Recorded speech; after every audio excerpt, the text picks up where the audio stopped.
প্ৰয়াত মাতৃ স্বৰ্ণলতা বৰঠাকুৰৰ সোঁৱৰণত আজি শংকৰদেৱ শিশু নিকেতনত এখন তোৰণৰ শুভাৰম্ভণি অনুষ্ঠান কৰিলে। কেনেকুৱা লাগিছে, আপোনাৰ অনুভৱটো কেনেকুৱা এই ক্ষেত্ৰত? সঁচাকৈ ভাল লাগিছে।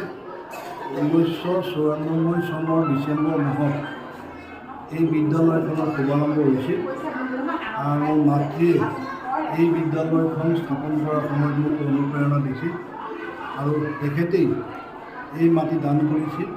আৰু যিটো আগৰ যিটো পুৰণা গৃহ, সেইটো মই নিজৰ চাকৰি ধনেৰে মই নিৰ্মাণ কৰিছিলোঁ। আজি প্ৰায় 30 বছৰমানে হৈ গ'ল নেকি।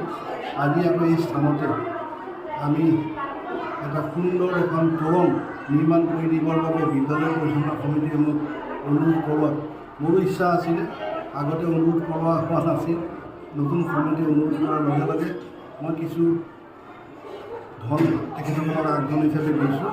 আজি এই তোৰণখনৰ কামৰ শুভাৰম্ভণি কৰিলোঁ। সঁচাকৈ মোৰ ভাল লাগিছে আৰু এই বিদ্যালয়খনৰ লগত মোৰ চাকৰি জীৱনৰ আৰম্ভণিৰ পৰাই এই বিদ্যালয়খনৰ লগত জড়িত।